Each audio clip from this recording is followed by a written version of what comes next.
Hi friends, welcome to சமையலை சுவாசம். இன்றைக்கி நம்ம சேனலில் ஹெல்த்தியான ஒரு கீரை தொக்கு ரெசிபி தான் பார்க்க போகிறோம். இந்த கீரை தொக்கு கீரை பிடிக்காதவங்க கூட விரும்பி சாப்பிடுவாங்க. இது சாதத்தில் போட்டு சாப்பிடும்போது அவ்வளோ டேஸ்ட்டாக இருக்கும். இந்த ரெசிபி எப்படி பண்ணலான்னு பார்க்கலாம். வாங்க வீடியோக்குள்ளே போகலாம்.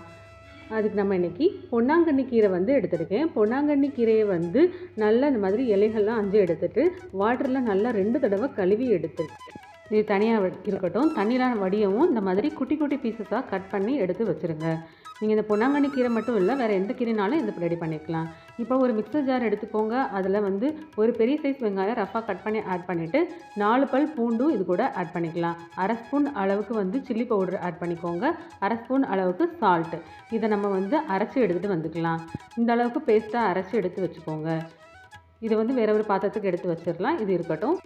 ஸ்டவ்வில் ஒரு பாத்திரம் வச்சுக்கோங்க. அதில் 2 ஸ்பூன் அளவுக்கு கீ ஆட் பண்ணிக்கலாம். கீ நல்லா மெல்ட் ஆகி வரவும் அதில் நல்லெண்ணெய் நம்ம ஆட் பண்ணிக்கலாம். இந்த தொக்கு ரெசிபிக்கு நல்லெண்ணையும் கீயும் மிக்ஸ் பண்ணி ஆட் பண்ணி பண்ணும்போது ரொம்பவுமே டேஸ்டியாக இருந்துச்சு. இதே போலவே ட்ரை பண்ணி பாருங்கள். நல்லெண்ணெய் 2 ஸ்பூன் ஆட் பண்ணிவிட்டு அது நல்லா ஹீட் ஆனவுடனே 1/2 ஸ்பூன் அளவுக்கு வெந்தயம் ஆட் பண்ணிக்கோங்க. 1 ஸ்பூன் அளவுக்கு சீரகம் ஆட் பண்ணிக்கலாம். 1/2 ஸ்பூன் அளவுக்கு கடுகு உளுந்தம் பருப்பு இது கூட ஆட் பண்ணிக்கலாம். கடுகு, சீரகம், வெந்தயம் எல்லாமே நல்லா வெடித்து வரட்டும்.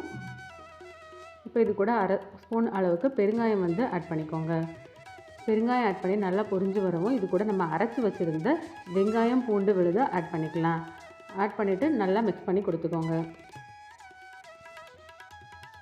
நல்லா ஆயிலில் வதக்கி கொடுத்துக்கலாம். அப்போ தான் இந்த வெங்காயம், பூண்டோட பச்சை வாசம் எல்லாமே நமக்கு போகும். இந்த அளவுக்கு நல்லா வதக்கி கொடுத்துக்கோங்க. பாருங்கள், ஆயில் ஃபுல்லாகவே அப்சர்வ் பண்ணிடுச்சு. இப்போ நம்ம காரத்துக்கு 4 வரமிளகாய் ஆட் பண்ணிக்கலாம். ஆல்ரெடி நம்ம சில்லி பவுடரை ஆட் பண்ணியிருக்கோம். இது எக்ஸ்ட்ராவாக 4 வரமிளகாய் ஆட் பண்ணிக்கலாம். நெக்ஸ்ட் நம்ம கட் பண்ணி வச்சுருந்த பொன்னாங்கண்ணி கீரையும் இது கூட ஆட் பண்ணி நல்லா கலந்து கொடுத்துக்கலாம். இதே ரெசிபியை நீங்கள் பாலாக்கீரையிலையும் ட்ரை பண்ணி பாருங்கள். ரொம்பவுமே டேஸ்டியாக இருக்கும்.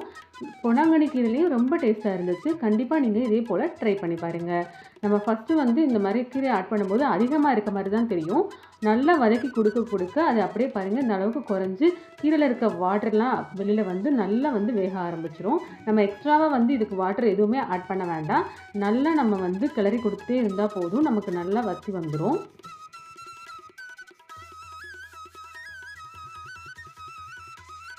இந்த அளவுக்கு ஒரு 5 மினிட்ஸ் நல்லாவே நம்ம கீரையை வதக்கி கொடுத்தாச்சு.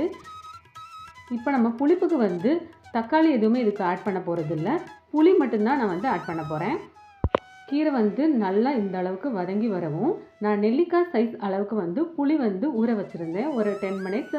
அந்த புளியை நம்ம இப்போ நல்லா கரைச்சி எடுத்துக்கலாம். கரைச்சி எடுத்துகிட்டு ஃபில்ட்ரு பண்ணிவிட்டு அந்த புளி தண்ணியை மட்டும் நம்ம கீரையோடு ஆட் பண்ணிக்கலாம். புளி தண்ணி பார்த்திங்கன்னா ஒரு 1/4 டம்ளர் அளவுக்கு தான் இருக்கணும். அதிகமாக நமக்கு கீரைக்கு வேக வைக்க வாட்டர் தேவைப்படாது.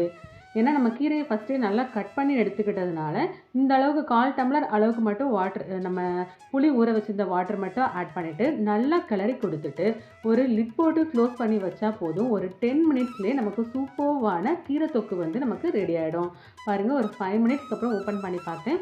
ஓரளவுக்கு நல்லாவே வந்துடுச்சு. இந்த அளவுக்கு குலைவாக கிடைக்கணும்.